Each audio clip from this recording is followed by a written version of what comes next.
Bienvenidos al Simposio de Nutrición Pediátrica Especializada de Danone Nutricia, en el marco del Congreso Colombiano Virtual de Pediatría 2021. Mi nombre es Karen Jiménez, soy nutricionista dietista y trabajo como Nutrition Advisor en Danone Nutricia Colombia. En este simposio contaremos con la presentación de una conferencista experta en el manejo de malnutrición en población pediátrica. Al final de la sesión tendremos un espacio de preguntas. A continuación, me permito darle paso a la doctora Catalina Bajés, médico de la Universidad de La Sabana, especialista en pediatría de la Universidad del Bosque, especialista en nutrición clínica pediátrica de la Universidad de Chile, INTA, magíster en nutrición clínica y alimentos de la Universidad de Chile, especialista en docencia universitaria de la Universidad del Bosque, docente e investigador de la Universidad del Bosque, miembro activo de la ACNC, de la Sociedad Colombiana de Pediatría, del Colegio Colombiano de Gastroenterología, Patología y Nutrición Pediátrica, Academia Colombiana de Pediatría y Puericultura y miembro activo del LABSCAN y EBSCAN. Doctora Catalina Bajés, es un placer contar con su presentación en este espacio. Muchas gracias, Karen, por la presentación. Para mí es un gusto poder compartir con ustedes este espacio para que hablemos un poco de la falla del crecimiento y cómo podemos hacer el abordaje nutricional desde la práctica pediátrica. Llevo algunos años ya como pediatra y he tenido la fortuna de trabajar también en el área de la nutrición clínica pediátrica. Es por eso que hoy quiero compartir con ustedes esta revisión que he hecho. Espero sea de su agrado. Estos son mis conflictos de interés. Yo he sido asesor científico y conferencista para la industria farmacéutica. He recibido honorarios por dichas actividades, pero esta conferencia no tiene ninguna información comercial. Mi objetivo es compartir con ustedes cómo hacer un abordaje integral que podamos dar desde la práctica clínica pediátrica para el manejo del niño que se nos presenta con falla del crecimiento. Y quisiera lograr ese objetivo con el desarrollo de estos 4 puntos. El primero, ubicarnos un poco en cómo está la situación de los niños en cuanto a la alimentación y a la nutrición, según el último reporte de la UNICEF del año 2019. Recordar cuál es la definición y cuáles son las causas de la falla del crecimiento. Hacer una evaluación de cómo podemos hacer ese diagnóstico de falla de crecimiento y cómo se haría un manejo integral de esta patología. En cuanto al primer punto, me gustaría compartir esta infografía que tiene el documento de la UNICEF del 2019 sobre el estado mundial de la infancia en cuanto a niños, alimentos y nutrición. ¿Sí? Aquí nos hacen caer nuevamente en el énfasis de cómo puede ocurrir esa triple carga de desnutrición que perjudica desde la infancia hasta cuando ya llega a la vida adulta un individuo, especialmente en las mujeres.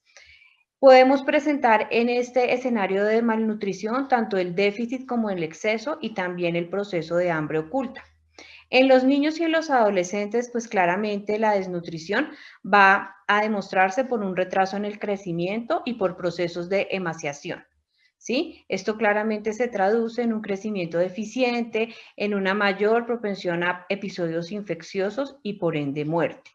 También a nivel del neurodesarrollo se puede ver comprometida la cognición, un mal rendimiento a la hora de escolarizarse, un bajo rendimiento académico, ¿sí? Y por lo tanto, eso va a repercutir en la vida adulta cuando el individuo esté laborando, tener un menor potencial de ingresos. En el otro extremo de la balanza tenemos el sobrepeso, incluyendo la obesidad, con consecuencias a corto y a largo plazo. A corto plazo, pues todos ya conocemos las complicaciones cardiovasculares, también procesos infecciosos y baja autoestima, y a largo plazo, claramente, complicaciones asociadas como la diabetes y otros factores metabólicos. Y no podemos dejar de lado la situación del hambre oculta, que ya todos conocemos, se caracteriza por la carencia de micronutrientes, con repercusión en el desarrollo y en el crecimiento, con repercusión también en el funcionamiento del sistema inmunológico y poniendo al individuo en un riesgo de muerte.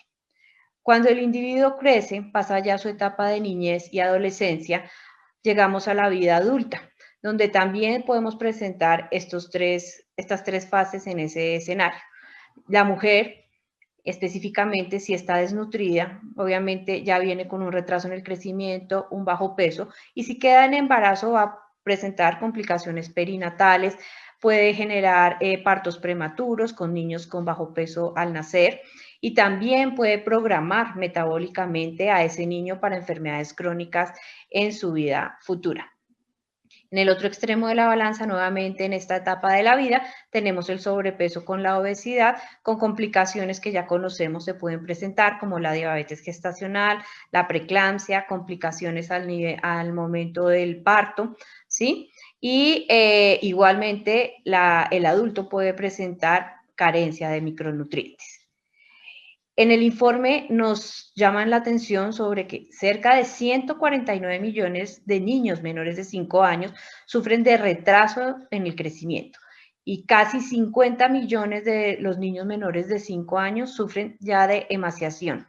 Podríamos estar hablando que 1 de cada 3 niños efectivamente no crece de manera adecuada. Entonces, pues definitivamente al día de hoy el mundo no está realmente bien encaminado para cumplir con los objetivos del desarrollo del milenio que todos conocemos y que son relativos al retraso del crecimiento, la emaciación y el sobrepeso. Lo que nos trae hoy a hablar en este espacio es sobre el retraso del crecimiento. Quiero aquí que se enfoquen que en el año 2018, ¿sí? El porcentaje de retraso en el crecimiento era cerca del 22%. La meta para el 2030, es decir, para esa fecha estábamos a 12 años, es llegar al 12,2%, pero si ustedes ven, la línea punteada verde es lo que realmente está proyectado, es decir, para el año 2030 solamente vamos a alcanzar un 17,5% respecto al 12,2% que era la meta. Y aquí para mostrar un poco cómo está distribuido esa falla de crecimiento a nivel mundial, y obviamente estamos hablando de nuestro país, Colombia, tenemos reportes que nos ubican con una tasa cerca del 10% de niños que tienen problemas de retraso de crecimiento o falla de crecimiento. En la última encuesta de la ENSIN del año 2015, que todos conocemos, se reporta que el retraso en crecimiento de menores de 5 años de edad fue cerca del 10,8%, muy similar a lo que les acabo de mostrar en el mapa mundi que nos plantea la UNICEF del año 2019. En el indicador de desnutrición global, ¿sí? Está presente en Colombia cerca del 3,1% de los niños y niñas tienen esta condición. Y esa falla de crecimiento en los menores de 5 años puede llegar a significar hasta un 11% del Producto Interno Bruto en términos de salarios más bajos y pérdida de productividad. Estas son cifras que nos invitan a que como profesionales de la salud nuevamente encaminemos nuestras prácticas a la promoción y a la prevención en salud. Es decir, y por eso pongo esta imagen de la teoría de los 1000 días y el planteamiento de esta magnífica ventana de oportunidad que tenemos para impactar en la salud de la población, ¿sí? Empezando, como bien lo sabemos, desde el momento que este espacio va desde el momento de la gestación hasta los 2 años de edad, pero idealmente las personas, tanto hombres como mujeres, que desean tener un embarazo y tener a sus hijos, pues deben prepararse previamente a este episodio para poder generar o entregar las mejores condiciones para un niño completamente sano. Y esta imagen también me gusta mucho porque si ustedes se dan cuenta, establece cómo en cada etapa de la vida tenemos diferentes circunstancias que pueden afectar el crecimiento y el apetito, ¿sí? Tenemos diferentes influencias y riesgos dependiendo de la etapa de edad en la cual vamos a poder cambiar ese estado nutricional de la persona. Ahí vemos claramente en el primer renglón lo que hace referencia al crecimiento y al apetito. Tiene como unas escaleras que van disminuyendo, es porque nos recuerda que el apetito varía, aumenta o disminuye en la medida que van variando las tasas de crecimiento. En el segundo renglón hace referencia al tipo de alimentación que dependiendo de cada edad se debe tener. Tenemos claramente el papel de la leche materna durante los primeros 2 años de edad, la introducción de los alimentos complementarios a partir de los 6 meses de edad y la transición hacia la alimentación normal o habitual de la familia después de los 3 años de edad.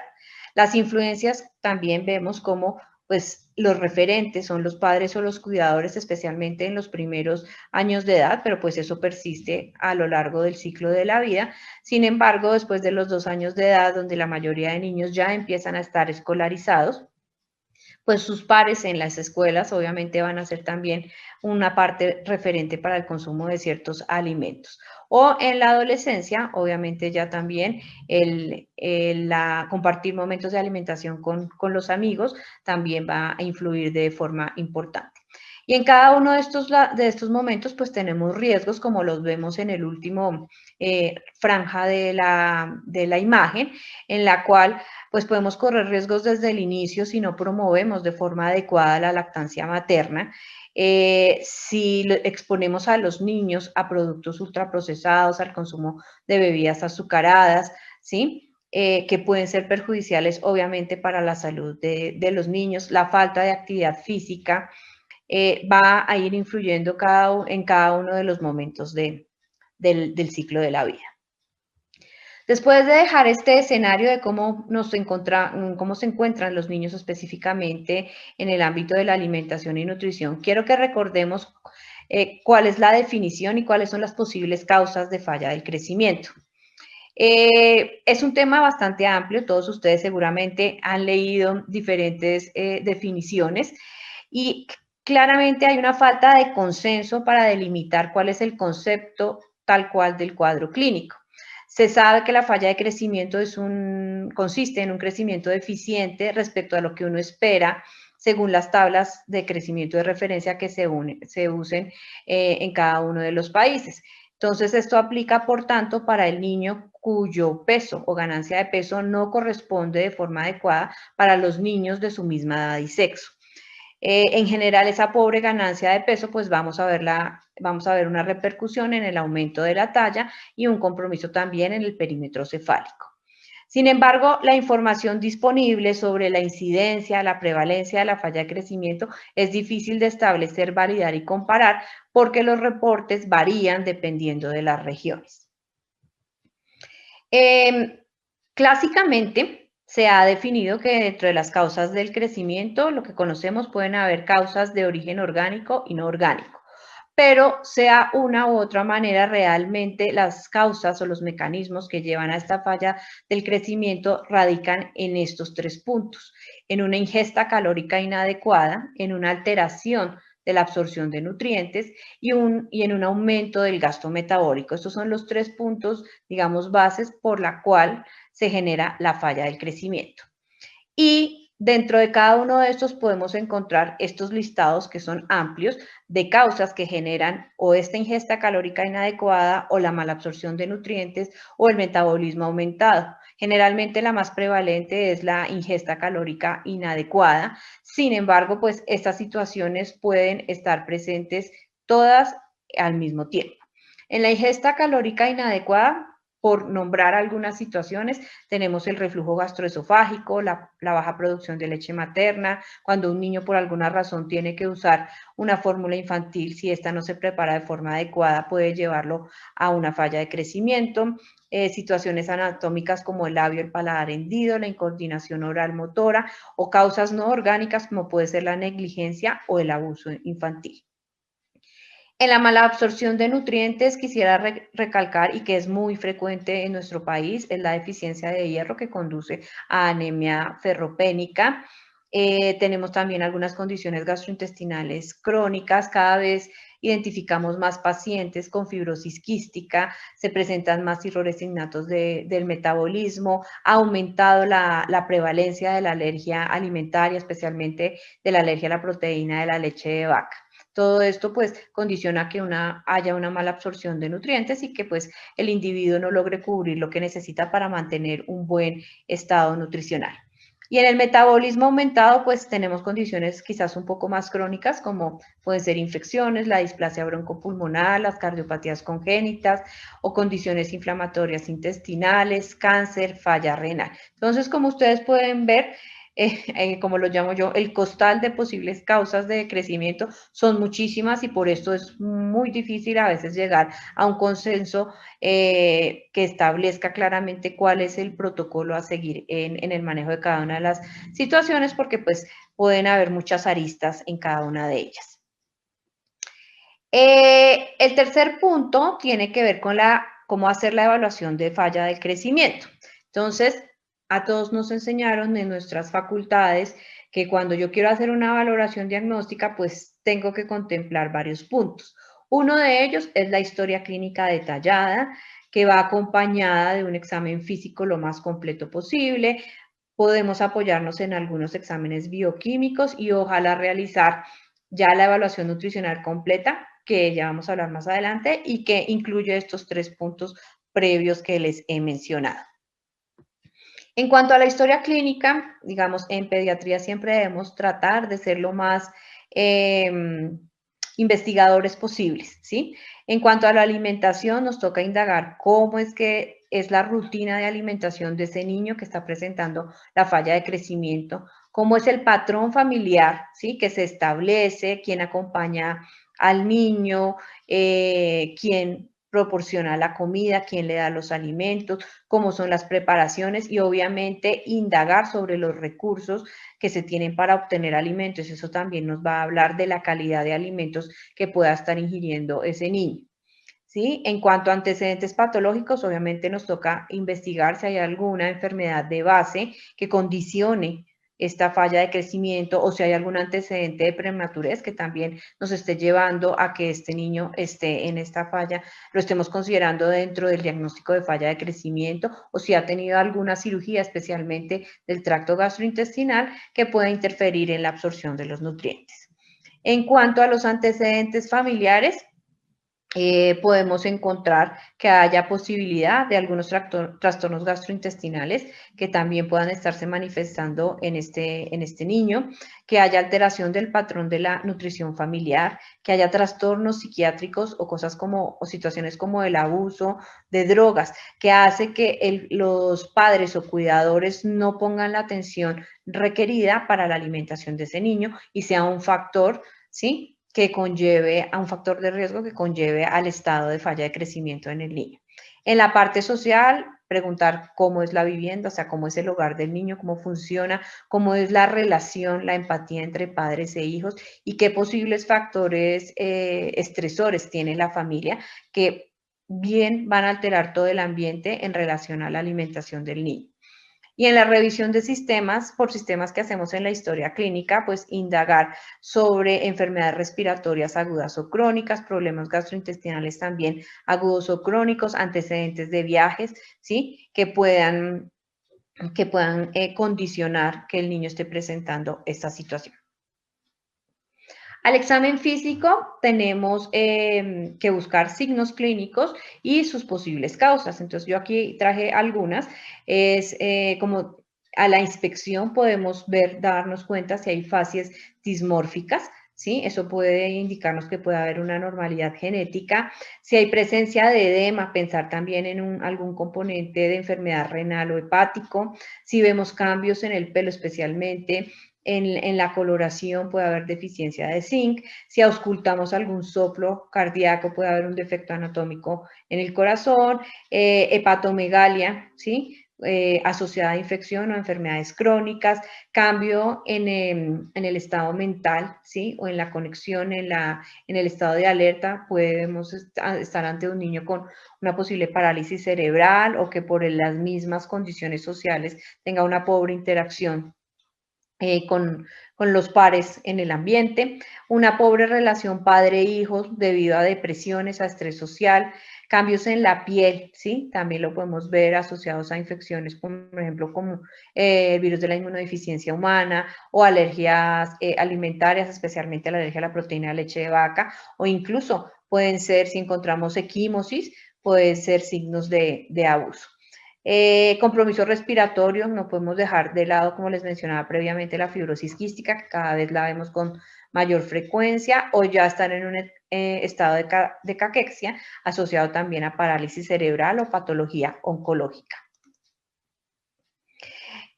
Hasta este punto, digamos, con la información de la historia clínica y el examen físico, pues nosotros podemos claramente identificar los factores de riesgo que pueda tener el paciente que está frente a nosotros. Entonces, ver si tenemos condiciones médicas, claramente como anomalías congénitas, como un retardo del desarrollo, reflujo gastroesofágico, bajo peso al nacer, mala salud oral, prematurez, que van a convertirse en situaciones que nos lleven a una falla de crecimiento.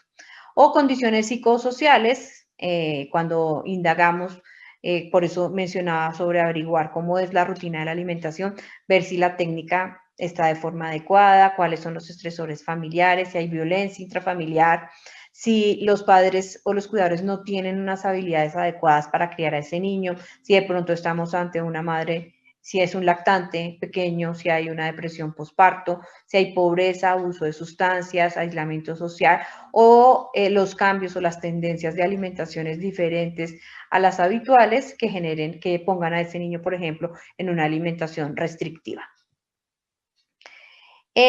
Nos podemos apoyar también en elementos como parámetros bioquímicos y otros estudios complementarios. En la parte básica generalmente nos puede dar información un cuadro hemático, una bioquímica básica, un metabolismo del hierro, una función hepática y tiroidea, los niveles séricos de inmunoglobulina o sospecha de serología para enfermedad celíaca, parcial de orina, urocultivo y estudio de la materia fecal. Ya estudios complementarios o de un nivel un poco más avanzado podríamos solicitar carpograma, electrolitos en sudor, imágenes diagnósticas, solicitar al gastroenterólogo realizar una endoscopia de vías digestivas si así lo considera, estudiar reflujo gastroesofágico o descartar infección por Helicobacter pylori. Entonces, como les mencionaba cuando empezamos a hablar de la evaluación diagnóstica, estaba el punto de la historia clínica, del examen físico, de exámenes paraclínicos. Esos 3 puntos son las primeras letras de la evaluación nutricional, lo que tiene que ver con antropometría, bioquímica, clínica. Es importante también profundizar en la parte dietética, no quedarnos generalmente con recuentos de 24 horas de qué comió el niño, sino indagar un poco más allá, si podemos hacer un recuento de frecuencia por grupos de alimentos o lo ideal, un recuento de 3 días de alimentación. En la parte social, indagar sobre cómo son los ingresos de esa familia, porque eso también puede condicionar, como les mencionaba, al acceso de alimentos que tengan en cada una de estas familias. Y el consumo de fármacos que pues bien sabemos pueden generar interacciones fármaco-nutrientes. Entonces, tanto el fármaco puede alterar la absorción del nutriente o ciertos alimentos pueden alterar el funcionamiento o la biodisponibilidad del fármaco. Esta imagen hace parte, pues yo la modifiqué, hace parte de un algoritmo del resumen de las guías NICE del Reino Unido sobre el abordaje del niño con falla de crecimiento.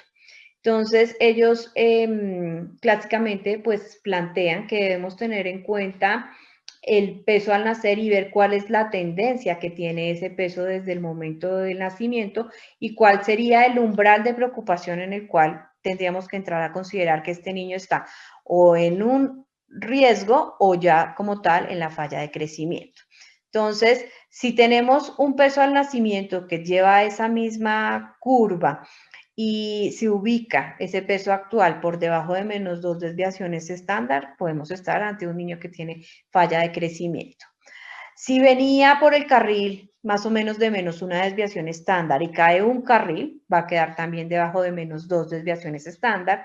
Lo mismo si el niño estaba entre menos 1 y 1 desviación estándar, cae 2 carriles, es también un signo de alarma. O si incluso el niño está en más de 1 desviación estándar y cae 3 carriles, pues evidentemente estos cambios, ¿sí? Estos cambios nos toca observarlos en la medida que pasa el tiempo para ver si son realmente caídas que van en esa dirección o son aplanamientos de las curvas. Sin embargo, nos invitan, obviamente, en cada uno de estos casos, a evaluar la clínica, a evaluar el grado de desarrollo de ese niño, a evaluar su alimentación, a indagar sobre su ambiente social. Incluso invita también a observar los momentos de alimentación, si es necesario hospitalizar al niño para observar y hacer un recuento como tal de la ingesta que tiene ese niño e inicialmente llegar a considerar el estudio de causas renales o de causas gastrointestinales que conlleven a la falla de crecimiento. ¿Cuándo considerar una remisión? ¿Sí? Si tenemos situaciones como claramente un diagnóstico de una enfermedad de base o que vemos que la pérdida de peso ha sido de manera acelerada, que el crecimiento lineal ha empezado a disminuir, una talla baja que no tiene explicación, los padres tienen una excesiva preocupación, ¿sí? O no hay respuestas a las intervenciones básicas que nosotros hacemos o desnutrición severa, evidentemente tenemos que analizar esa situación y considerar la remisión o la interconsulta con otras subespecialidades pediátricas para buscar qué está pasando. Si no hay nada de eso, tenemos que acercarnos y entablar una buena relación con la familia para estar evaluando a ese niño por lo menos cada 4 semanas para ver si las estrategias de manejo que estamos planteando están dando resultado. Y en la última parte tenemos el manejo integral de la falla de crecimiento. Entonces, hay 6 puntos que hacen parte de este manejo integral. Uno es lo que tiene que ver con la parte de alimentación, con la modificación de la conducta alimentaria, con el tratamiento específico de deficiencias nutricionales, con el tratamiento farmacológico, que no vamos a tocar ese punto acá porque estamos hablando del enfoque nutricional, la importancia también del apoyo o manejo psicológico y en qué situaciones tendríamos que hospitalizar a un paciente. La idea inicial del manejo nutricional obviamente va a ser mantener un adecuado estado nutricional. Debemos empezar por promover y asegurar la práctica de la lactancia materna en los niños que reciben leche materna, y cuando llegue el momento de la alimentación complementaria, esto debe ser de la manera más adecuada para que logremos cubrir los requerimientos nutricionales que son críticos al inicio de esta etapa y que no vayan a tener consecuencias más adelante.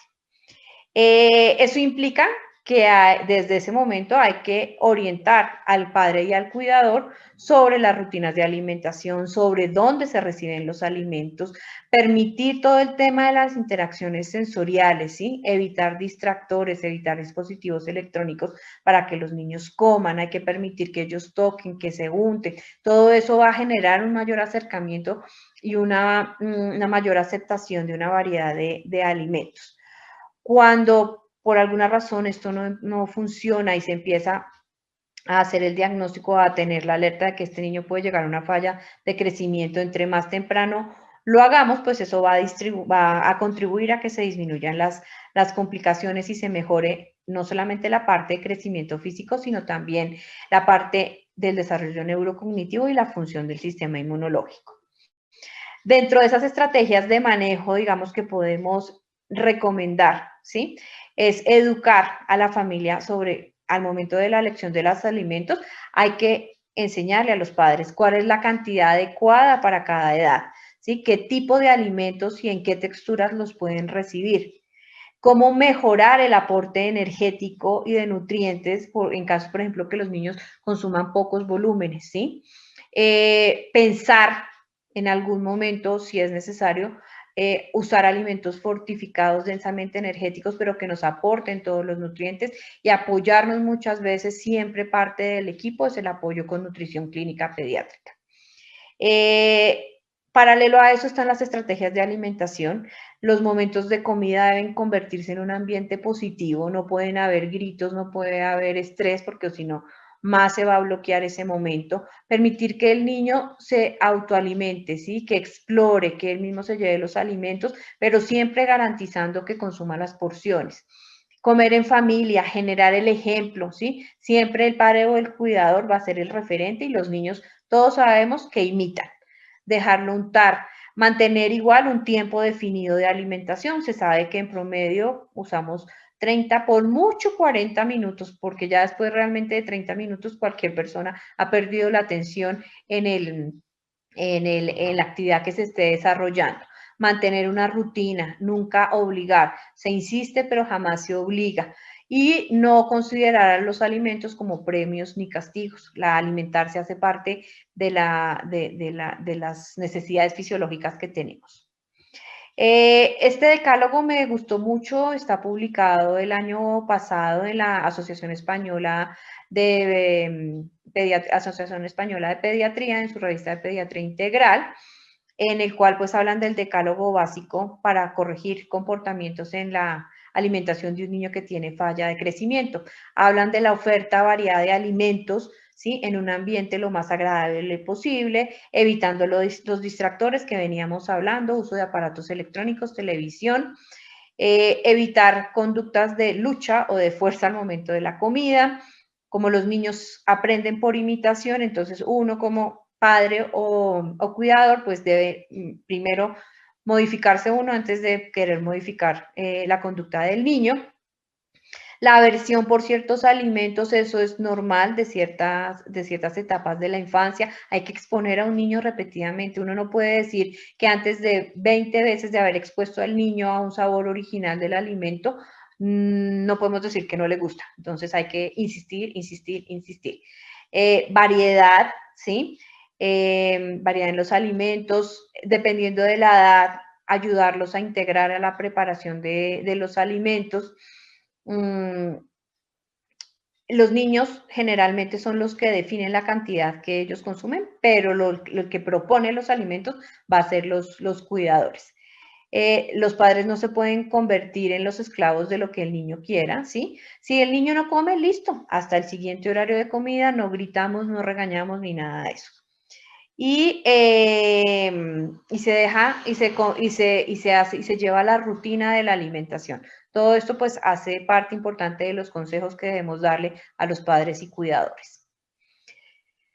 Ya profundizando un poco más en el manejo nutricional, entonces, cuando a pesar de haber modificado lo que hablamos previamente, seguimos teniendo al niño en esta situación, pues debemos pensar en la utilización de fórmulas nutricionalmente adecuadas que cumplan con las necesidades fisiológicas y promuevan el crecimiento del niño. Ya hoy en día, la verdad, no se recomienda el empleo de módulos de grasa o de carbohidratos porque eso genera un desbalance nutricional, especialmente con las proteínas y los micronutrientes, al igual que tampoco se recomienda la concentración ni la fortificación de las fórmulas infantiles. Eso puede condicionar a que haya un riesgo de hipernatremia y un desequilibrio potencial con otros nutrientes. Se prefieren fórmulas hipercalóricas que hoy tenemos a disposición para lactantes menores de 1 año de edad. Tenemos fórmulas con una densidad calórica de 1 kilocaloría por mililitro. En niños mayores de 1 año tenemos fórmulas que van desde 1 hasta 1,5 kilocalorías por mililitro. Por posibles causas gastrointestinales se prefieren que estas fórmulas estén sin lactosa o que contengan un bajo contenido de la misma para evitar mayores alteraciones gastrointestinales. Aquí quise traerles alguna evidencia de unos estudios que están hechos con fórmulas densamente energéticas. Este del año 2011 es un estudio en el cual se quería ver si la administración de un mayor aporte energético y proteico promovía el anabolismo en niños que estaban críticamente enfermos por bronquiolitis virales, ¿sí? Fue un estudio randomizado controlado, doble ciego, en el cual participaron 18 niños que tenían la bronquiolitis severa, se distribuyeron en 2 grupos, a unos les dieron fórmula densamente energética versus una fórmula estándar e hicieron un seguimiento con un isótopo marcado de fenilalanina para evaluar el metabolismo proteico. Entonces aquí en la gráfica vemos las barras moradas más oscuras, son los del grupo con una fórmula densamente energética y los de las barras más claras son los de la fórmula estándar. Evidentemente, un mayor aporte energético y de proteínas promueve claramente la síntesis o el anabolismo proteico en los niños críticamente enfermos. Este otro artículo tiene que ver con el aporte de una fórmula densamente energética en niños con cardiopatía congénita, también un estudio randomizado controlado. Es un estudio en el cual se quería ver si la ganancia de peso y la tolerancia a una fórmula densamente energética era bien llevado por niños que acababan de ser operados de cirugía cardíaca. Fueron 59 niños, ¿sí? A los cuales se les evaluó la ingesta energética y la tolerancia de esta fórmula. Y se puede ver claramente que al tercer día, en el grupo de los niños que recibieron la fórmula densamente energética, pues ahí había un mayor aporte de forma significativa de esa ingesta energética. En cuanto a los efectos secundarios, pues realmente eran 59 niños y solamente en uno se presentó algo de diarrea, algo de distensión y en 2 hubo un residuo gástrico. Entonces, pues el estudio concluye que los lactantes, después de una cirugía, en el posoperatorio de cirugía cardíaca, que fueron alimentados con una fórmula densamente energética, pueden incrementar su ingesta energética, minimizando la pérdida de peso respecto a una fórmula estándar. Y que generalmente los síntomas gastrointestinales se pudieron manejar con medicación y con un aumento lento en el volumen que se ingería. Este otro tiene que ver con los efectos y la tolerancia a la proteína y a la energía de una fórmula densamente energética, también en niños que fueron operados de cirugía de corazón, también un estudio controlado randomizado.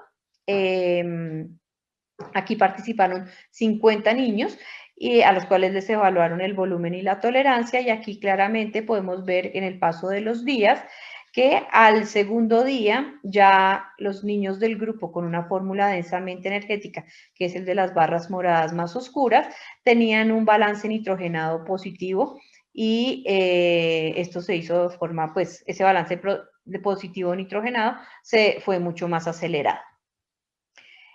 Este otro tiene que ver con la tolerancia y los efectos del uso de una fórmula densamente energética también después de cirugía de corazón, también nuevamente estudio randomizado controlado. Este sí se llevó hasta 30 días después del posoperatorio, también fueron 59 niños. Se quería ver el impacto de esta fórmula densamente energética y se vio cómo en el grupo intervenido, que ese aquí sí es el del color morado más claro, en el indicador peso para la edad, pues esa ganancia fue mucho más rápido, no hubo diferencias en los síntomas gastrointestinales e incluso se reporta que en este grupo que fue intervenido disminuyó la necesidad del uso de antibióticos. Otro punto que quería hablar era pues el manejo psicológico, aquí simplemente para recordar que la falla de crecimiento es un escenario clínico complejo, multifactorial, donde muchas veces los padres o los cuidadores se sienten culpables por la pobre ganancia de peso de sus hijos y que nosotros como profesionales de la salud tenemos que tener en cuenta esta situación porque pues podemos, digamos, empeorar si no tenemos esa empatía. Podemos empeorar la posición de los padres frente a ese manejo. ¿Cuándo hospitalizar a un niño? Cuando realmente vemos que el problema se sale de las manos por la ansiedad extrema de los padres o que hay una mala relación entre padres o hijos, cuando necesitamos observar realmente cómo es la ingesta real de un niño, porque muchas veces uno pregunta y le dicen una cosa, pero falta ver si realmente eso es lo que ocurre, cuando el manejo ambulatorio empieza a fallar, cuando identificamos algún factor psicológico que ponga en riesgo la seguridad del niño o si hay una enfermedad grave de base o claramente ya hay una desnutrición severa o deshidratación. Entonces, para resumir esta parte, que ya vamos finalizando, definitivamente la leche materna es la mejor manera de empezar una vida segura y saludable, pero que cuando tenemos un niño con falla de crecimiento, también tenemos que tener en cuenta que su manejo debe ser individualizado para garantizar el crecimiento y el desarrollo.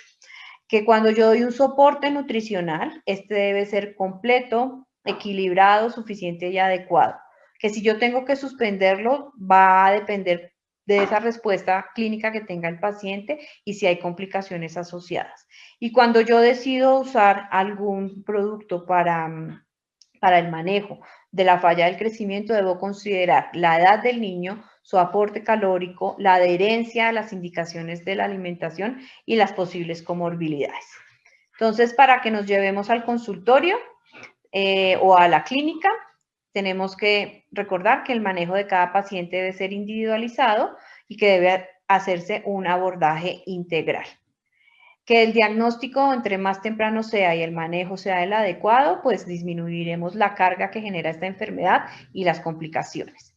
Y que todas las fórmulas infantiles especializadas o complementos nutricionales deben ser nutricionalmente adecuados, ¿sí? Es necesario evitar prácticas antiguas como la concentración o la fortificación de los productos de rutina por el desbalance que pueden tener los nutrientes y el peligro de aumento de la osmolaridad y por ende la no tolerancia.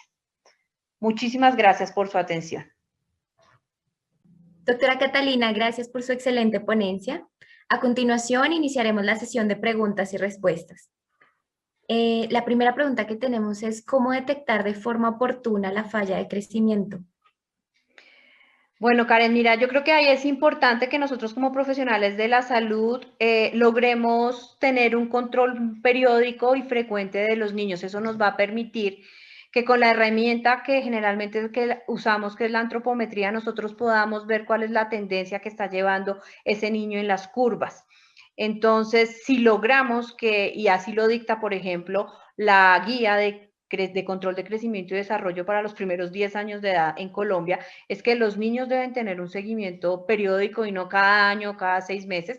Eso va a permitir que podamos identificar, no solamente desde el punto de vista físico, pues cuando hacemos la historia clínica, el examen físico y ubicamos esos datos de antropometría en la gráfica e indagamos sobre la alimentación, sobre la parte social, pues si eso lo detectamos de forma temprana, pues nos va a permitir hacer una intervención mucho más rápida, evitando las consecuencias, no solamente, como lo mencionaba en la conferencia, no solamente en la parte física, de crecimiento físico, sino también las consecuencias que eso tiene a nivel del desarrollo neurológico, ¿sí? Y el funcionamiento del sistema inmunológico. Entonces, yo pienso que es responsabilidad de todos los profesionales de la salud en que logremos, o sea, que nos dedicamos a ver niños, en que logremos que esos niños asistan con regularidad a los controles para poder identificar cualquier cosa, que ya a veces cuando ya se presenta la situación, a veces es difícil revocarla. Perfecto, doctora. Por otra parte, ¿qué puntos son infaltables en un manejo nutricional individualizado y adecuado? Bueno, cuando ya estamos ante el diagnóstico, yo creo que el primer punto debemos partir por revisar y modificar la alimentación habitual que tiene ese niño, ¿sí? Teniendo en cuenta lo anterior, entregarle a los padres o a los cuidadores diferentes estrategias asociadas a cómo exponer a ese niño a los diferentes alimentos y considerar en qué momento y por cuánto tiempo necesitaríamos el apoyo, en este caso, de un alimento densamente energético, una fórmula especializada que nos ayude a recuperar eso mientras que el niño adquiere nuevamente la rutina de la alimentación.